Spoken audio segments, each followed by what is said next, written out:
It seems to me that the natural world is the greatest source of excitement, the greatest source of visual beauty, the greatest source of intellectual interest. It is the greatest source of so much in life that makes life worth living.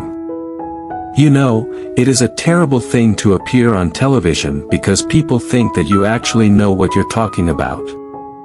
People must feel that the natural world is important and valuable and beautiful and wonderful and an amazement and a pleasure. Many individuals are doing what they can. But real success can only come if there is a change in our societies and in our economics and in our politics.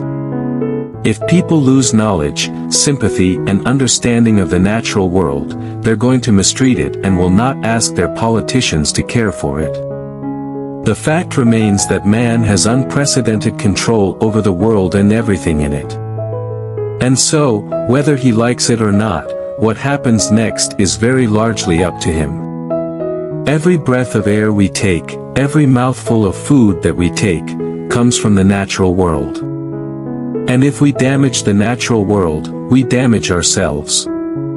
I don't run a car, have never run a car. I could say that this is because I have this extremely tender environmentalist conscience, but the fact is I hate driving. People are not going to care about animal conservation unless they think that animals are worthwhile. What humans do over the next 50 years will determine the fate of all life on the planet. An understanding of the natural world and what's in it is a source of not only a great curiosity but great fulfillment. It seems to me that an understanding of the natural world is crucial for all of us. After all, we depend upon it for our food, for the air we breathe and, some would say, for our very sanity. The biggest animal that has ever lived on our planet, a blue whale, it's far bigger than even the biggest dinosaur. Its tongue weighs as much as an elephant. Its heart is the size of a car. And some of its blood vessels are so wide that you could swim down them. I think we're lucky to be living when we are, because things are going to get worse. The whole biological community needs to be talking to one another so that people can get a comprehension of the turmoil in which our planet is involved at the moment, which is a biological turmoil above anything else. I'm against this huge globalization on the basis of economic advantage. This isn't just about losing wonders of nature. With the loss of even the smallest organisms, we destabilize and ultimately risk collapsing the world's ecosystems, the networks that support the whole of life on Earth. You have to steer a course between not appalling people, but at the same time not misleading them. There are 3 times as many people in the world as when I started making television programs 56 years ago. It is frightening. We can't go on as we have been. We are seeing the consequences in terms of ecology, pollution, space and food production. Instead of controlling the environment for the benefit of the population, perhaps we should control the population to ensure the survival of our environment. It's extraordinary how self-obsessed human beings are. The things that people always go on about is, tell us about us, tell us about the first human being. We are so self-obsessed with our own history. There is so much more out there than what connects to us. Human beings have overrun the world. If we disappeared overnight, the world would probably be better off. It is now clear our actions are having a significant impact on the world's oceans. They are under threat now as never before in human history. Many people believe the oceans have reached a crisis point. Surely we have a responsibility to leave for future generations a planet that is healthy and habitable by all species. Everyone likes birds.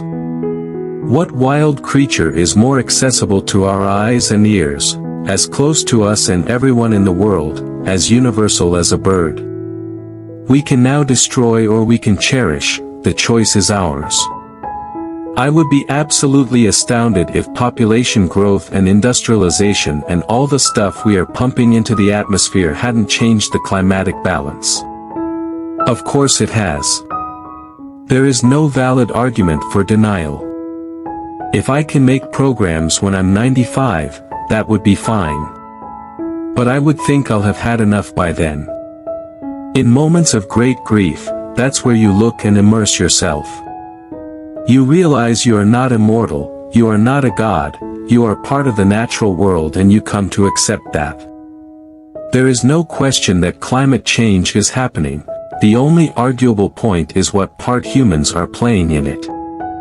We really need to kick the carbon habit and stop making our energy from burning things. Climate change is also really important. There are some 4 million different kinds of animals and plants in the world, 4 million different solutions to the problems of staying alive. We ourselves, one single species, have taken over vast tracts of the inhabitable surface of the planet. Surely, we should allow those other creatures we share the planet with to retain some part of their ancient heritage. We moved from being a part of nature to being apart from nature. We have overfished 30% of fish stocks to critical levels. We cut down over 15 billion trees each year. By damming, polluting, and over-extracting rivers and lakes, we've reduced the size of freshwater populations by over 80%. We have a finite environment, the planet.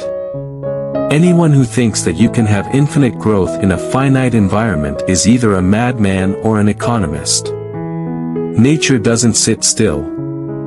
Things and individuals are changing, dying, and new things are coming. They're all stories. Ever since we arrived on this planet as a species, we've cut them down, dug them up, burnt them and poisoned them. The question is, are we happy to suppose that our grandchildren may never be able to see an elephant except in a picture book? I just wish the world was twice as big and half of it was still unexplored. Steve Irwin did wonderful conservation work, but I was uncomfortable about some of his stunts. Even if animals aren't aware that you are not treating them with respect, the viewers are. Today we're doing so on a greater scale than ever. I don't like rats, but there's not much else I don't like. The problem with rats is they have no fear of human beings, they're loaded with foul diseases, they would run the place given half the chance. 100 years ago, there were 1.5 billion people on Earth. Now, over 6 billion crowd our fragile planet. But even so, there are still places barely touched by humanity. Being in touch with the natural world is crucial.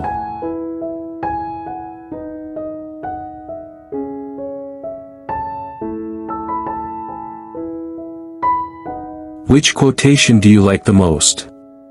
Don't forget to subscribe.